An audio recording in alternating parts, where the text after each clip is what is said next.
Steve Kerr called out Stephen Curry for a defensive lapse when he allowed a backdoor cut on Precious Achiuwa in the third quarter. Steph responded by locking in to hit game-sealing daggers while not making another mistake on the other end. After improving their home record to 19-6, Golden State's now just a single game back of the New Orleans Pelicans for home court advantage in the first round of 2023's playoffs. While they've mostly had an incredibly rocky campaign, the Dubs 1-15, including the coaching staff, have treated these last few outings with a lot more conviction. Let's step back to first realize that winning a fifth championship in under a decade is obviously an extremely tall task. In addition to Steph's 35 points and 11 assists, Donte DiVincenzo had 11 dimes as well, to go along with just one turnover. Stay tuned to get back to the content. This punch backdoor type set with Steph zigzagging off the ball, stopping on a dime, and heavily baiting perimeter cut is elusive enough movement to freeze the mere 21-year-old Barnes as he gets the backdoor cut. It was playsets like those, more of which we'll get to later on in this video, that were flowing all night long for the Dubs. But as I said before this one, this was going to be conflicting for me personally as a Raps fan in Toronto, and also considering the fact that the Dubs have elevated into my second team, given I'm a member of Dubs Nation. Despite the Raptors inspiring and continuing to inspire my love for the game, Thursday night was tough to watch. However, no matter who I was cheering for throughout the night, I was going hard for those Kuminga threes, by the way. But it felt like Golden State's playoff type approach to the game, specifically down the stretch, was inevitably going to break through. Steph, along with a flawless free agent pickup in an elite rebounding and facilitating guard, Donte DiVincenzo, the getting more consistent sweet stroke and uber athletic force of Jonathan Kuminga, and of course, who had one of his best games of the season, all gave the Dubs exactly what they needed to exact partial revenge on Rivals Week for their 2019 finals loss. On automatic, not auto-portermatic, but a similar type vibe to what OPJ did against Phoenix last year, Kuminga poured in 4 straight three-pointers to end the third quarter. This kid's release is seemingly easy for him to time up, at least when he's attempting catch and shoots, that is. JK made some history in this one, as no one in the play-by-play era has more threes on 100% field goal percentage in the last 3 minutes of any quarter in any game. I hope to see that keep up from a player I've been critical of, but at one point labeled as having superstar potential. Good on you, John. Quickly, from a Raptor fan's perspective, and first and foremost, prayers to OG Anunoby on a swift recovery after a scary-looking fall. Nick Nurse was a really good coach in 2019. He was fantastic in the bubble. Since then, in 2021, 21-22, and now 22-23, he's really struggled to build up this team's chemistry, fracturing his relationship with Pascal Siakam in that first year following the bubble. As I've mentioned before, and what cost them against Golden State, Nick Nurse's switch/trap-heavy scheming allowed the Warriors to dramatically exploit those coverages with downhill ravages, leading to a blistering 62 points in the paint for the Dubs. That was Golden State's second highest total on the season for them in terms of points in the paint. This next bit of info isn't good news if you're a Nick Nurse stan. 40 assists equals great ball movement, equals everybody's happy. So, I'm happy.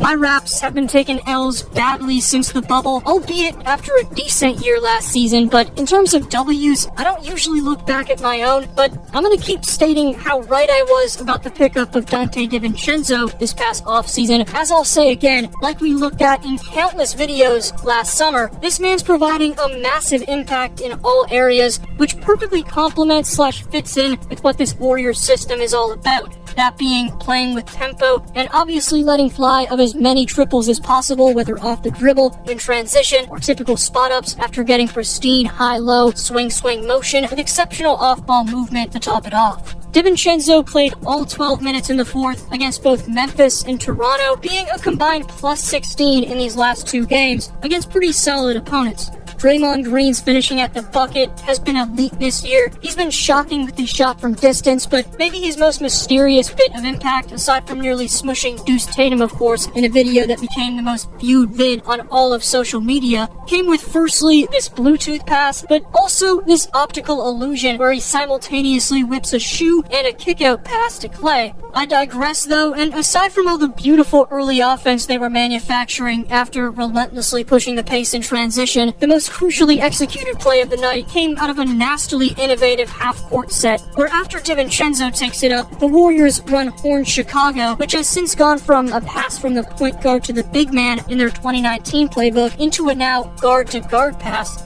leading directly into a double screen. Obviously, Steph's greatest ever three-point stroke requires only an inch of space, but from this picture, you can see GTJ actually fouls him, and this shot generally just seems impossible. Fake video where he made 6 consecutive shots from full court or not, I personally think it's fake, like Kobe jumping over the car back in the day, but shots like the one we just looked at against Gary show you why we appreciate the shooting prowess of this man so often on this channel. The Warriors' offense found a dominant flow primarily down the stretch, but it was, to be fair, executing well essentially for the entire night. And regarding their defense, after the opening frame where Scotty Barnes was resembling Giannis and my Raptors were holding their own, conflictingly, my second team in the Dubs clamped down and, aside from the first, held the Raptors to just 23 points when it mattered most in the fourth. Another masterclass in the record books with style points for Stephen Curry displayed there are quite simply levels to this, and while on the other side, while I love him at heart for winning me a chip, Fred VanVleet thinks he's worth $130 million.